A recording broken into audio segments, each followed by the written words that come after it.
지금 2021년인데도 불구하고 통계청의 자료는 지금 2019년도까지거든요. 그래서 2019년도까지 자료를 기반으로 만들어져 있는데 그냥 객관적으로 보시고요. 이 뒤에 지금 벌어진 일에 대해서는 각자 좀 생각을 더 많이 해주셨으면 좋겠습니다. 일단 국내 산업 현황 같은 경우에는 이제 2016년부터 쭉 발전했는데요. 제일 중요한 것들을 보시면 여전히 우리나라에서는 이게 제일 큽니다. 물건을 사고 팔고 하시는 분이 제일 크고요. 그 다음에 저희가 관심 있는 것 중에 하나가 제조업이에요. 제조업이고 그 다음에 또 관심 있는 것들은 이 부분. 의외로 저도 깜짝 놀랐거든요. 뒤에 내용 보시면요. 저희 경북 지역, 경산 지역 이런 것들 얘기할 때 그 인근 지역을 제가 그냥 좀 추려봤었어요. 추려보니까 부산이 있고 경남이 있고 경북이 있고 대구가 있고 이 안에 물론 제 경산이 있겠죠.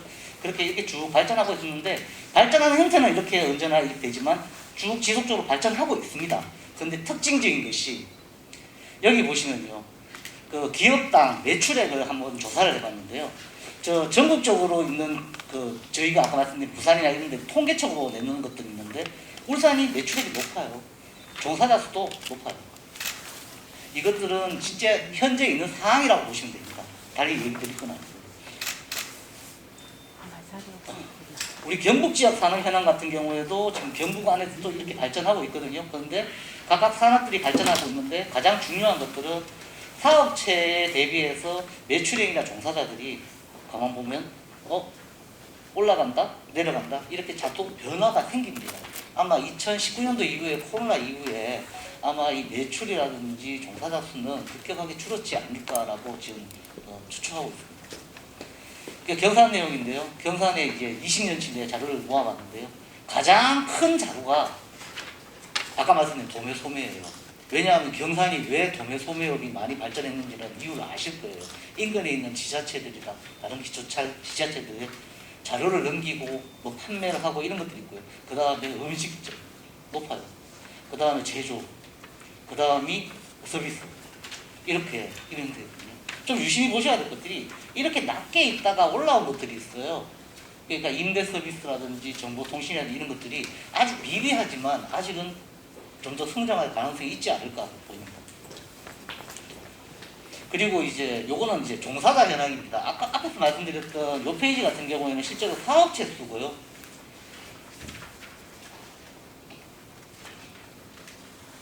이 페이지 같은 경우에 실제 종사하시는 분들인데 아무래도 교육 규모라고 보면 같은 사업체라도 일하시는 분들이 많겠죠. 경산 같은 경우에 현재 2019년도 기준으로 제조업 쪽에 계신 분들이 전체 인구의 33%를 차지하시고 인구라고 말씀드려서 죄송합니다. 근무하시는 분들이요. 총 한 37,000명, 38,000명 정도 분들이 지금 근무를 하고 계세요. 실제로 일을 하고 계시죠. 그리고 그 다음에 의외였던 게 교육이 14,000명 정도가 참여하고 계십니다. 진짜 상세한 건 이따 말씀드릴게요. 그냥 도매소매, 숙박, 그 다음에 음식점, 숙박은 퍼센티지가 낮습니다. 그 다음에 과정된 복지 서비스, 건설, 나머지 일이 있고요. 관련돼서 전반적인 산업초 현황을 제가 진짜 읍면동으로 기준으로 한번 살펴봤거든요. 2012년부터 2019년도까지 그러니까 그 당시 통계청 자료를 기준으로 본다면 저희가 당연히 생각할 때는 경산에 사업을 하는 분들이 제일 많은 곳이 어딜까 어떻게 생각하실지 모르겠습니다. 그냥 사업체라고 봤을 때 여전히 제일 큰 곳은 경산 진량이에요. 그 다음에 하양이고요. 그리고 동부동이나 서부동도 같은 경우에도 지금 많이 상승을 하고 있습니다. 암양도 있고요. 이 표에 노란색 표시되어 있는 거는 상위 5위까지만 제가 넣어놨거든요. 근데 주의해서 보셔야 될 게 이 성장률이에요. 성장률은 매년 성장하는 것들을 기준으로 해서 2012년부터 2019년까지 성장했는 퍼센티지를 봤을 때 다른 지역도 꾸준히 성장하고 있지만 중앙동 아쉽게도 마이너스가 좀 되어 있는데요. 아쉽게도 그렇지만 암양면 같은 경우는 엄청나게 발전했어요. 그러니까 최근 10년 동안 암양이 엄청나게 많이 발전했다. 왜 발전했을까는 한 번 더 말씀드릴게요. 제조업 같은 기준으로 보면 앞에서 말씀드린 질량이 기준이 되는 건 맞습니다만 현재 암양 쪽이 많이 발전했습니다. 급격하게 발전했어요. 28% 16% 퍼센트가 중요한 게 아니고요. 회사가 그 다음 기업이 커지고 있는 것들을 보여드리는 거예요. 이 제조업에 대해서 간단하게 말씀드리니까 제조업 안에 무슨 내용이 있는지 보고 싶잖아요. 이 자료는 없는 자료입니다만 그냥 참고만 하시면 될 것 같아요. 제가 그 안에 있는 것들 좀 더 세부 내역들을 찾아보고 어떤 것들이 발전하고 있는지를 살펴봤거든요. 좀 아이러니하게도 경북도의 전체적인 제조 구성하고 경산시의 제조 구성은 굉장히 유사합니다. 제일 큰 게 대신에 경북도 같은 경우는 식료품 제조가, 그러니까 음식을 만드는 것들이 제일 커요. 그 다음이 금속 가공이나 이런 것들이고요. 근데 우리 경산 같은 경우에는 비슷합니다만 제조 쪽에 금속 가공 제품 제조가 비율이 제일 높고 그 다음 식료품입니다. 나머지 부분도 다 보시면 기존에 있는 공장들이라고 생각하시면 될 것 같아요. 공장들이 자동차 부품도 되고 기계 부품도 될 수도 있고 건축하는 자재가 될 수도 있고 하겠지만 이런 것들을 주로 하세요. 사람도 많이 들어가야 되고. 그리고 사업체에 또 도매 소매 하시는 분들 있죠. 물건 사고 파시는 분들. 아까 말씀드렸던 그런 자료들이 있어요. 중담동이라든지 동부동 같은 게 굉장히 많이 발전했었어요. 그런데 이거를 보면서 저도 고민했던 게 과연 어떻게 하고 있을까? 경산의 도매업하고 그 다음에 경북의 도매업 간단히 비교하니까 참 유사하잖아요. 그런데 경산의 도매업하고 소매업 비교해 보니까 도매 쪽은 의분, 식품, 그 다음에 생활용품 이런 것들이 굉장히 커요. 그런데 소매 쪽으로 보면 좀 약간 틀려졌어요. 종합 소매업이라 해서 슈퍼마켓이라든지 우리 뭐 편의점이라 부르는 것들이 굉장히 많이 중심이 되고요. 근데 그 외에도 상세하게 이런 것들이 있어요. 신발이나 옷이나 이런 것들 그만큼 우리 계시는 분들이 많으시다는 거겠죠.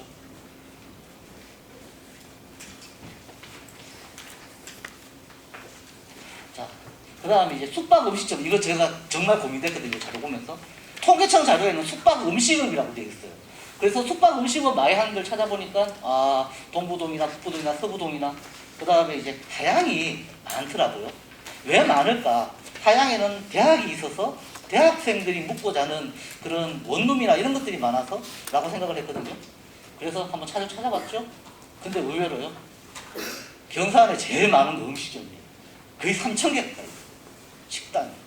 그리고 이거 좀 걱정됐는데 뭐 말씀 안 드리겠습니다만 그리고 마지막 숙박업이요. 생각보다 많지 않아요. 숙박을 하시는 분들이 한 200개 정도밖에 안 되는 것 같아요. 그리고 음식점 안에서도 보면 기본적으로 우리 전통 음식, 한식 기반으로 하시는 분들이 많고요. 그 다음 나머지 있는데 좀 특이한 것이 한의 음식점. 그 예전에 저희 문화할 때 학생들 먹는 분식이나 이런 거 먹는 거 있죠. 그런 게 생각보다 굉장히 많습니다. 이것도 한번 염두에 두셔야 될 것 같아요. 그리고 마지막으로 이제 개인 서비스하고 개인 서비스 같은 게 저는 뭔지 잘 몰라서 좀 찾아봤는데 그 다음에 교육 서비스 아까 교수님들도 계셨지만 보면 서비스 같은 경우에는 기본적으로 있는 게 깜짝 놀랐어요. 절 같은 데가 서비스로 올라가 있어요. 우리 경산에 제일 많은 게 종교단체예요. 불교, 기독교, 그 다음에 천주교 뭐 다른 교도 많겠죠. 그 다음에 많은 게요. 세탁업이에요. 세탁업 하는 기업이요. 요거 포인트는 종사자 수고 요거는 실제 기업 수인데 200개가 안 되지만 그만큼 우리 생활에 필요한 관리라는 이런 것들에 대해서 생각하시는 분들이 실제로 그 반응을 보이고 계신 거예요. 그 외의 부분은 제가 생각하고 학교인데 이제 초등교육기관, 중등교육기관, 고등교육기관이라는 걸 제가 그대로 썼는데 이건 통계청에서 잘 내는 거예요. 초등교육기관은 어린이집부터 초등학교까지, 그 다음에 중등교육기관은 중학교, 고등학교, 그 다음에 고등교육기관은 대학교입니다. 우리 경산이 참 대학교가 예전에 15개? 16개? 제 기억이 드는데 지금 10개, 11개 이렇게 얘기하고 있지만 정확한 수치를 말씀 못 드려서 죄송한데요. 이렇게 학교가 참 많다라고 생각했는데 의외로요. 이게 더 재밌더라고요. 이 학원이 많은 거는 학원 수업을 듣는 친구들이 많다는 거거든요. 이 학원이 무슨 학원이냐? 입시학원이에요. 초등학생 같은 경우에는 뭐 요즘에 영어도 배우고 뭐 외국어도 배우고 수학도 배우고 영어도 배운다던데 그런 학원들, 그 다음에 고등학생들 대학 입시 학원들 이게 32%나 됩니다. 그만큼 우리 지역에는 우리 경산에는 아직 젊은 친구들이 앞으로 클 수 있는 그런 환경이 구성되어 있다는 걸 보여주고 있어요. 그리고 스포츠 및 레크레이션인데요. 이거 자기 개발을 위해서 운동하시는 것뿐만 아니고 무도도 하시고 하실 수 있는 그런 것들이 중심이 되어 있습니다. 그 외에 예술학원이라든지 외국어학원이 있는데 이것도 앞에 말씀드린 일반 교섭학원하고 겹친다고 보시면 돼요. 그래서 우리 경산은 다른 지역하고 비교했을 때 그게 아니고 경산 자체가 앞으로 우리 경산을 메꿔줄 분들이 훨씬 많다 이렇게 보시면 될 것 같아요.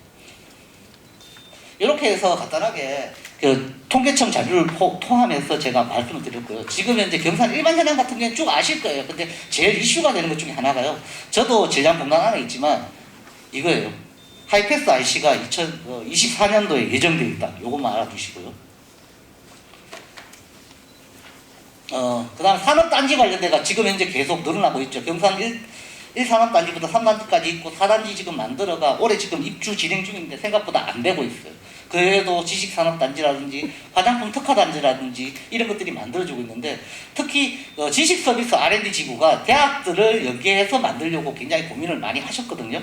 근데 아까 김종훈 교수님 말씀하신 것처럼 실제로 이런 지구에서 만들 수 있는 게 단순히 산업뿐만이 아니고 문화적으로 확산시켰으면 좋겠다는 게 제 개인적인 생각입니다. 이제부터 예시인데요. 경산에서 했는 것 중에 제일 큰 게 아마 아시는 분들 많으실 거예요. 인당동에 지금 이제 스타트업 파크를 만들고 있어요. 이제 지식산업센터라든지 미래융합타운 같은 게 만들어서 인당동이 새로운 문화의 중심지가 될 거라고 생각되고 산업의 중심지가 되는데 이 산업은 제조업이 아닙니다.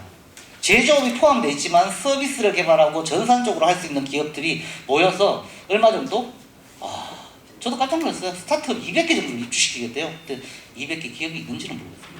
200개 기업을 만들어야 될 거예요. 지역의 대학들하고 같이 협력해서 지역에서 필요한 산업, 대한민국에서 필요한 산업들을 만들 수 있게 그런 받침을 한번 생각해 봐 주셨으면 좋겠어요. 그 다음에 이제 아까 말씀드렸던 것 중에 이건 뷰티 관련된 건데요. 화장품 뷰티가 뭐냐라고 하시겠지만 우리 한의대를 중심으로 해서 우리 경산 지역이 갖고 있는 특징이에요. 전국적으로 이제 화장품에 대해서는 굉장한 이슈들이 많았습니다. 경기도도 했고요, 인천도 했고, 제주도도 했고 많이 했어요. 그런데 우리 경산도 경북도 뷰티라는 이름으로 그거를 2017년도에 준비를 했었어요. 그런데 이거에 대해서 갈 수 있는 걸 그냥 예시를 하나 드릴게요. 기본적으로 예전에 화장품이라는 거 국산 화장품을 만드는 게 메인이었습니다. 근데 국산 화장품을 만들면 그 판매는 누가 하냐? 대기업에서 했어요. 그런데 그거를 화장품 생산자에서 책임적으로 해서 성능을 올리는 거를 2세대로 했었습니다. 그럼 앞으로 남은 건 뭐냐? 제가 공학적인 얘기로 말씀드릴 건데요. 화장품 개별적인 제품에서 화장품이 아니고 화장기기를 만드는데 그거를 개인화할 수 있는 한 사람 한 사람 특성에 만들 수 있는 그런 것들을 지금 현재 우리 경산에 계시는 연구원들, 대학 교수님들, 대학생들이 같이 연구하고 있고요. 이런 것들이 잘 되어서 전국적으로 지금 확산되고 있는 화장품 뷰티 쪽에서 우리 경산이 한 포지션을 가져갔으면 싶어 하는 마음입니다. 그 관련된 부분에 대한 자료니까 참고하시면 될 것 같고요. 그 다음에 요거가 이제 아까 말씀드린 이제 제조업 관련된 건데요. 제조업에서 지금 플랫폼들이 첫 번째 이슈가요. 분명히 제조 기업은 많아지고 근로하시는 근로자분들도 많으시고 그분들이 우리 경산에 사는데 굉장히 도움 되시는 것도 맞는데 최근에 생겼던 변화가 몇 가지 있어요. 하나는 요 다음 말씀드릴 건데 지금 하나 생기고 있는 문제는 제조하는 기법 자체가 우리 너무 옛날이고요. 그리고 그 안에서 근무하시는 부분들을 그 공장에서 제조업에서 근무하실 분들하고 우리 지역에서 만드는 인력들하고 갭이 너무 심해요. 그래서 그거를 줄일 수 있는 방법들을 몇 개 찾았거든요. 이런 것들을 이거는 뭐 확답이라고 말씀 못 드리고 그냥 하나의 예시 정도 봐주시고요. 최근에 있었던 일이에요. 경산에 있는 모 기업을 갔는데 기업에서 공장을 운영하고 계신데 공장 자체가 만들어진 게 30년이 되었어요. 30년 되고 직원 수가 이제 한 100여 명 되시고요. 매출이 400에서 500억 중간을 계속 하시거든요. 참 좋았어요. 그런데 이 공장 장비를 만들어 놓고 있어요. 요즘 나오는 것들에 대해서 정리를 하고 싶은데 코로나 때문에 또 그 안에 근무하시는 분들이 좀 연세가 있으시니까 이제 좀 편안하게 쉬셔야 되잖아요. 안에 기계 돌릴 수는 없잖아요. 그래서 인력이 빠지고 있어요. 인력이 빠지는데 그 장비도 굉장히 오래됐거든요. 장비도 오래되고 인력도 빠지면 제일 좋은 거는 최신 장비 넣고 그 잘하는 전문 IT 디지털한 친구들 집어넣는 거예요. 그런데 이 기업들이 문제가 생기는 게 비용을 못 맞춰요. 비용을 못 맞추니까 그거를 장비를 새로 바꾸는 게 아니고 업그레이드 정도만 했으면 좋겠다라는 말씀하세요. 실제로 이렇게 장비 돌아가잖아요. 이전번에도 이게 장비가 20년 전의 장비인데 굉장히 최신 장비였거든요. 장비 돌아가는 게 어떻다 표로만 다 보여줘요. 근데 어떻게 했냐, 표로 만들었는 거를 이렇게 수기로 작성해서 올리면 누가 정리해서 관리하고 회사가 우리 매출이 얼마 나오는데 매출 나오는데 어떻게 하고 있다 이런 얘기를 하셨단 말이에요. 그런데 이런 인력도 부족하고 우리 지금 한참 크고 있는 젊은 세대가 들어오기에도 갭이 커요. 이렇게 만들 수 있으면 참 좋겠는데 이거에 대해서 고민을 좀 해야 됩니다.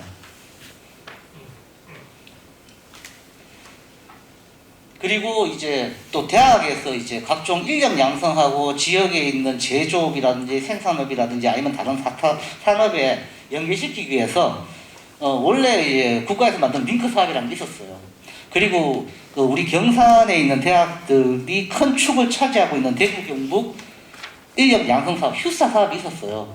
이런 사업들이 있는데 뭐 내용 비슷합니다만 졸업하고 나서 졸업 전이나 그쪽에 산업에 필요한 것들을 찾아서 교육시키고 그 안에서 인턴을 하고 인턴에서 괜찮으면 그 친구들을 회사에서 채용하고 공장에서 채용하고 이런 내용들이거든요. 그런데 이런 것들이 결국 정답이었었나라는 생각이 들어요. 그래서 지금 생각하는 그림들을 한두 가지 그려본 상태입니다. 근데 요거는 좀 더 많은 분들이 생각해 주시고 고민해 주셔서 같이 한번 논의해 봤으면 좋겠습니다. 마지막입니다. 오늘 있었던 일입니다.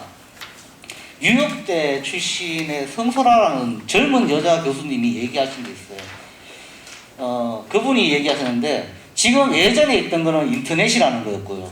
그 다음 웹 2.0이라는 게 넘어왔는데 웹 2.0 하는 이름으로 해서 인터넷 하시면서 휴대폰으로 인터넷 보시고 자료 보시고 그 다음에 공장 사람들은 공장 어떻게 돌아가는지 보고 그 다음에 도매 소매하시는 분들도 뭐 필요한지 보고 이렇게 하셨어요. 그런데 이제 웹 3.0으로 넘어가는 시대가 올 거예요. 여기에 필요한 것 중에 하나가 요거 이거예요. 창작하시는 분들의 경쟁력을 강화시킬 수 있는 모티브가 생겼어요. 모티브라고 하죠. 원인이 생겼어요. 뭐냐? NFT라고 했어요. 개인의 물건을 우리 그 화폐 같은 거 주고받으실 때 화폐 뒤에 있는 그 시리얼 넘버라고 할까요? 죄송합니다. 공식적으로 말씀드려서. 그게 있고 해서 복제가 안 되잖아요. 그런데 인터넷이나 디지털 같은 건 예전에는 누구라도 복사를 할 수 있었습니다. 그래서 그거는 개인의 가치가 없다고 얘기했어요. 근데 아까 이분이 얘기하시는 게 NFT라는 것들이 하나 만들어지면서 누구도 복제할 수 없는 것들이 인터넷에 올라가거든요. 인터넷에 올라가고 그럼 그걸 복사를 못하고 그게 복사를 못하니까 당연히 금융화되고 금융화되니까 그 사회가 만들어지고 그 사회가 만들어지니까 그 안에 사람들이 활성화돼요.